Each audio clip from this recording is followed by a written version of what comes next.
Baik, anak-anak selamat datang lagi. Kali ini Ibu akan mengadakan sesi bimbingan kelompok. Nah, kenapa Ibu adakan sesi bimbingan kelompok? Karena tadi setelah Ibu melakukan kuesioner, Ibu mendapatkan hasil yang dimana itu menunjukkan bahwa adik-adik di sini memerlukan bimbingan lebih lagi untuk mengetahui ataupun memahami terkait intelijensi. Untuk itu, untuk adik-adik apakah sudah siap semuanya untuk memulai sesi bimbingan kelompok kembali? Sudah, Ibu.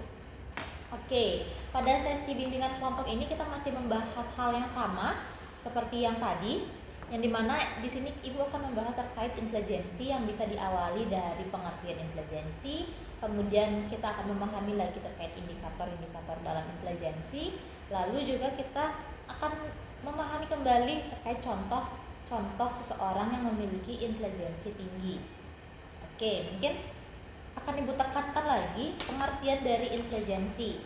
Nah, dalam pengertian intelijensi ini juga Ibu ambil dari seorang ahli yang bernama David Wessler. Nah, David ini menyatakan bahwa intelijensi adalah kemampuan untuk bertindak secara terarah, berpikir secara rasional, dan menghadapi lingkungan secara efektif. Nah, dari pengertian tersebut disebutkan bahwa intelijensi itu sangat erat kaitannya dengan kemampuan bertindak secara terarah. Kemudian juga sangat berkaitan erat terkait berpikir secara rasional, karena intelijensi sendiri itu diartikan sebagai kecerdasan. Nah, seseorang yang memiliki kecerdasan pasti dia akan memiliki cara berpikir yang rasional. Kemudian adalah menghadapi lingkungan yang efektif. Jika dari poin yang pertama sampai yang kedua yang sudah Ibu katakan tadi, jika seseorang tersebut sudah menguasai hal tersebut, tentu mereka akan bisa menghadapi lingkungan secara efektif. Baik, sudah bisa dimengerti untuk pengertiannya? Sudah, Ibu. Oke, selanjutnya kita akan beralih ke indikator. Nah, yang dimana dalam indikator itu kita akan ambil dari pengertian. Nah, tadi kan Ibu sudah menjelaskan terkait pengertian intelijensi. Kemudian indikator ini Ibu ambil lagi dari pengertian intelijensi, yang dimana Ibu mendapatkan 3 indikator dari pengertian yang Ibu sampaikan tadi. Nah, indikator yang pertama itu terkait kemampuan untuk bertindak secara terarah. Nah, kemampuan untuk bertindak secara terarah dapat Ibu jabarkan sebagai hal yang merujuk pada kapasitas individu untuk menentukan tujuan yang jelas dengan mengambil langkah-langkah yang konsisten serta terencana untuk mencapai tujuan tersebut. Nah, di sini Ibu juga ada contoh terkait indikator ini, yang dimana contohnya adalah seorang dosen. Nah, karena Ibu tadi sudah melewati masa kuliah, jadi Ibu pakainya contohnya seorang dosen ya. Dosen yang mampu mengarahkan perilaku atau tindakannya secara sadar, fokus dan tidak mudah teralihkan, serta mampu memusatkan perhatian pada penyelesaian masalah atau pencapaian target yang sudah direncanakan. Itu adalah pengertian dari indikator yang pertama. Kemudian Ibu juga memiliki pengertian terkait indikator yang kedua, yaitu berpikir secara rasional. Nah, kemampuan ini dapat diartikan juga sebagai kemampuan seorang individu untuk dapat mengelola logika, fakta, dan data dalam proses pengambilan keputusan atau pemecahan masalah. Nah, seorang yang berpikir rasional mampu menganalisis situasi secara objektif, mempertimbangkan berbagai alternatif, dan memilih solusi yang paling masuk akal berdasarkan penalaran yang sehat dan dapat dipertanggungjawabkan. Pada prosesnya, mengutamakan penggunaan akal sehat dan menghindari pengaruh emosi dan prasangka pribadi. Nah, untuk indikator yang kedua sudah cukup jelas Ibu sampaikan? Oke. Lalu indikator yang ketiga, ada memahami lingkungan secara efektif, adalah kemampuan seseorang untuk menyesuaikan diri dan merespon berbagai situasi atau tantangan yang muncul di lingkungan sekitarnya dengan cara yang tepat dan juga efisien. Seseorang yang efektif dalam lingkungan mampu beradaptasi dengan perubahan dan juga mampu memanfaatkan sumber daya yang ada serta mengetahui cara mengatasi hambatan atau masalah yang dihadapi sehingga dapat mencapai hasil yang optimal.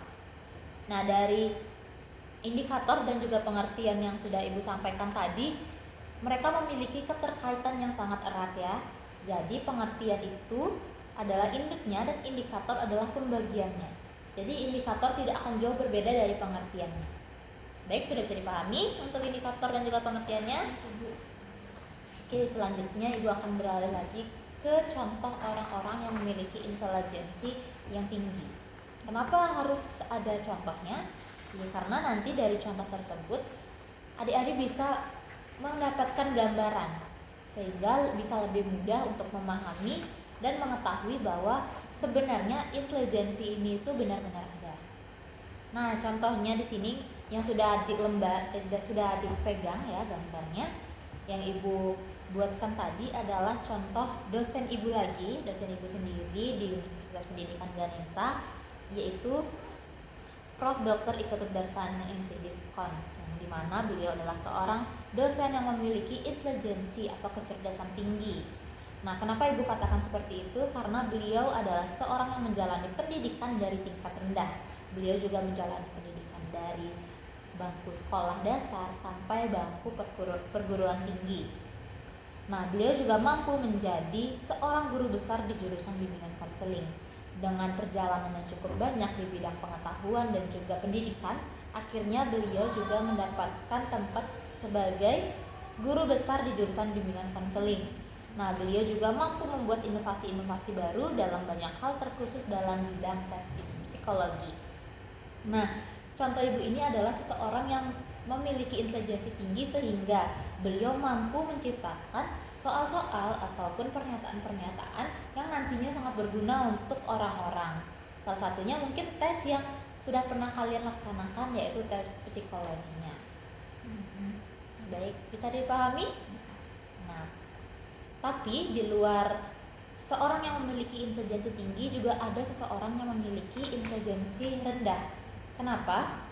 Karena hal tersebut dapat tercermin dalam contohnya ya, ibu berikan ya. Seorang anak di tingkat sekolah dasar yang menunjukkan tanda-tanda kesulitan dalam mengikuti pelajaran di kelas.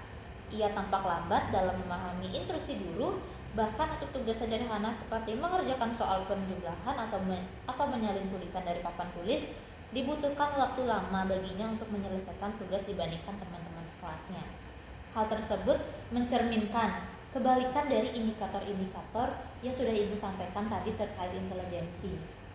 Nah, maka dari itu anak ini disebut sebagai anak yang memiliki intelijensi tingkat rendah.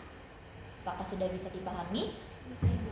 Sudah bisa dibedakan mana yang memiliki intelijensi tinggi dan juga intelijensi rendah? Sudah bisa, Ibu.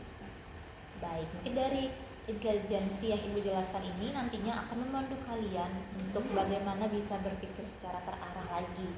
Dengan contoh-contoh yang sudah ibu berikan, ini adalah contoh-contoh yang relevan di kehidupan nyata kita yang memang benar-benar ada. Baik, untuk itu masih ada yang ingin ditanyakan? Oke, yang lainnya? Oke, kalau memang sudah, selanjutnya akan ibu berikan kembali lembar kerja untuk kalian. Nah, lembar kerja ini bertujuan sebagai bahan evaluasi ibu untuk mengetahui apakah masih ada yang memerlukan tahap selanjutnya atau sudah cukup. Ya, untuk itu bisa dikerjakan. Dikerjakan sekarang, Bu, ya? Iya, langsung dikerjakan di lembar tersebut ya. Waktunya 2 menit saja, tidak usah lama-lama karena pertanyaannya juga sederhana.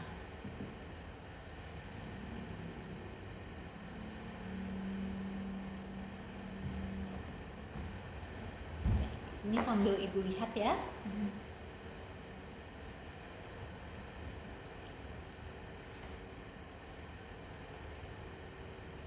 Dikerjakannya perlahan-lahan saja, tidak usah terburu-buru. Walaupun ibu tadi sampaikan bahwa waktunya singkat, tapi masih ada waktu untuk kalian membacanya secara perlahan-lahan dan juga mengerjakannya secara perlahan-lahan.